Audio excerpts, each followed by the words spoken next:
কোনে কোনে বিচাৰে যে বিজেপিয়ে ইলেকশ্যন খেলিব লাগে চবতে লাগে একদম এনে কৈছে না বেলেগ উঠিবই এফালে সবে উঠিব কিন্তু আজি এটা কথা ৰেকৰ্ড কৰক আপোনালোকে কৈছে উঠিব লাগে আমি উঠিম লগত কিন্তু জিকিব লাগিব জিকিম নে নিজিকিম মোৰ বিশ্বাস যে আজি আমাৰ যি উৎসাহ এই উৎসাহেৰে আমি ওদালগুৰি জিলাত বিজেপিয়ে এক বৃহৎ সফলতা লাভ কৰিম তাত কাৰো সন্দেহ নাই মই আপোনালোকক আগতীয়াকৈ অভিনন্দন জনাইছো এইবাৰ নিৰ্বাচনত আমি বৃহৎ বিজয় লাভ কৰিম শ্ৰদ্ধাৰ ৰাইজ আমাৰ ইয়াতে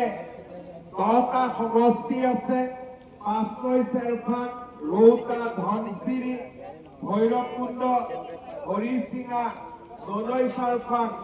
কৈৰাবাৰী উদয়বাৰী হালিংদুৱাৰ কোনটো ধাৰী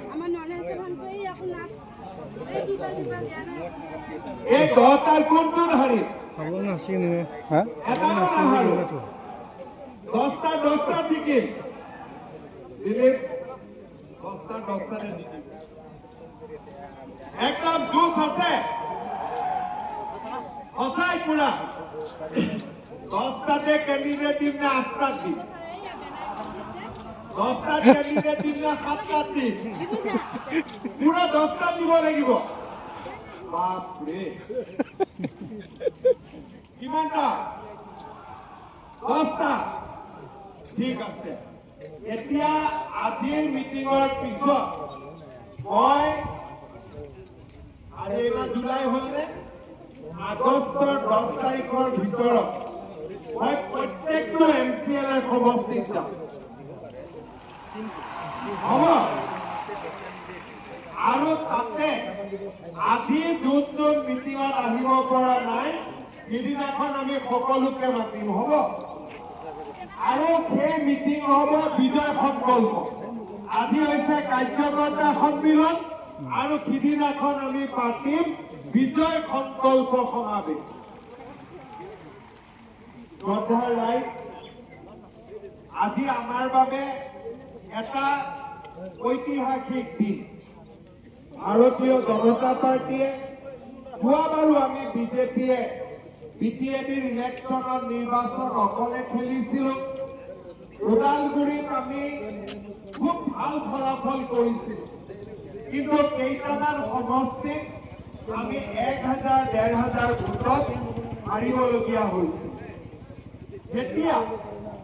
কোনোবা এটা ইলেকশ্যনত কম ভোটত কোনোবা হাৰে তেতিয়া আমি বুজি পাব লাগিব যে তাত আমাৰ ভোটবিলাক শক্তিশালী নাছিল কৰবাত নহয় কৰবাত আমাৰ ভোট নিষ্ক্ৰিয় আছিলে ইলেকশ্যনৰ দিনা আমাৰ ভোটাৰখিনি আমি উলিয়াব নোৱাৰিলো নহলে আমাৰ ভোটাৰখিনি কোনোবাই ইতিমধ্যে পৰিচালিত কৰিছিল 58,000 জাগাত 1,20,000 পৰিয়াল বুথত আমি হিতাধিকাৰী নিৰ্বাচন কৰি আৰু কোনোবা যদি বাদ পৰি যায় আমি তেওঁলোকক বিশেষভাৱে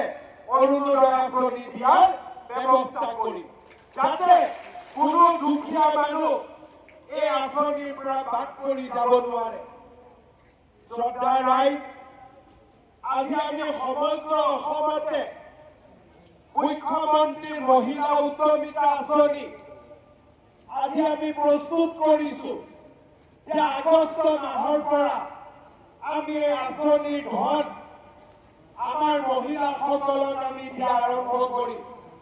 ৰাতিপুৱা ডিচিৰ অফিচত আমি বহিছিলো যে আমি ওদালগুৰি জিলাত কিমান মহিলাক আমি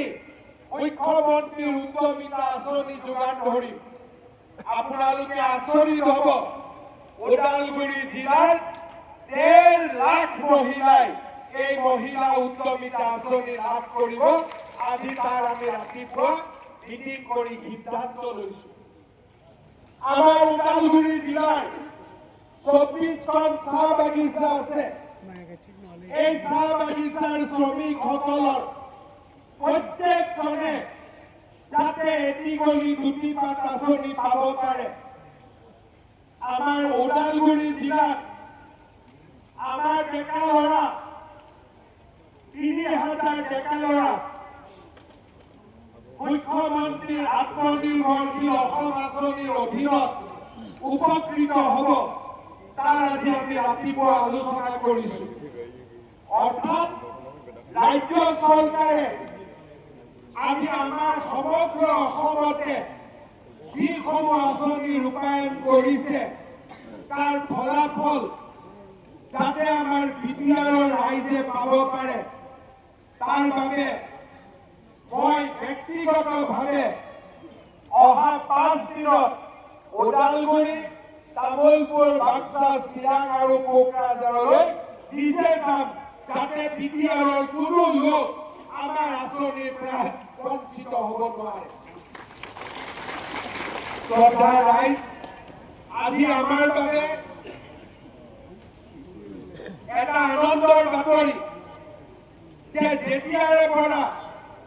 বিজেপি দলে অসমত আৰু কেন্দ্ৰত আমাৰ চৰকাৰ গঠন কৰিছে তাৰ পিছৰে পৰা বিটিআৰক স্পষ্টভাৱে শান্তি আহিছে কিন্তু মানুহৰ মনত এতিয়াও কিছুমান স্থানীয় লোকে লগ কৰিছে আৰু মোক কৈছে যে ছাৰ আমি এইখন বিটিআৰতে ডাঙৰ হৈছো মাটিৰ অধিকাৰ পাব আমি যোগ্য হয় নে নহয় মুখ্যমন্ত্ৰী হিচাপে মই নিশ্চিতভাৱে ক'ব পাৰো যে আমাৰ প্ৰতিগৰাকী খিলঞ্জীয়া লোক বিটিআৰত মাটিৰ অধিকাৰ পাব লাগে আৰু আপোনালোক তাৰ বাবে প্ৰত্যেকে একোজন দাবীদাৰ ইয়াত কোনো সন্দেহ থাকিব নোৱাৰে শ্ৰদ্ধা ৰাইজ আমাৰ শান্তি আহিলে যোৱা 5 বছৰত আমি শান্তিৰ ভেটি নিৰ্মাণ কৰিলো অহা 5 বছৰত আমি আমাৰ ন্যূনতম অধিকাৰ এই ন্যূনতম অধিকাৰখিনি যাতে আমি পাওঁ তাৰ বাবে আমি কাম কৰিম এজন ব্যক্তিক মাটিৰ অধিকাৰৰ প্ৰয়োজন এজন ব্যক্তিক অন্তত বিশুদ্ধ খোৱা পানী মানুহজনৰ অধিকাৰ এখন ভাল স্কুল মানুহজনৰ অধিকাৰ এটা ভাল ৰাস্তা মানুহজনৰ অধিকাৰ আৰু প্ৰতিটো চৰকাৰী আঁচনি বৈষম্যমূলকভাৱে পোৱা আমাৰ ৰাইজৰ অধিকাৰ আজি যদি সকলো স্থানতে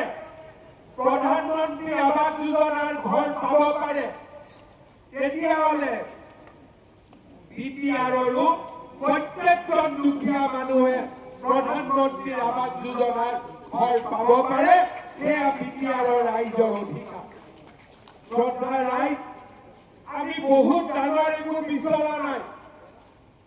আমি এনেকুৱা কথা বিচৰা নাই যিয়ে আমাৰ মাজত থকা শান্তি আৰু আমাৰ মাজত থকা সম্প্ৰীতিক আঘাত কৰিব পাৰে আমি মাত্ৰ বিচাৰিছো শান্তি আৰু ন্যূনতম অধিকাৰ আৰু যেতিয়া বিটিআৰত প্ৰতিজন লোকে শান্তিত থাকি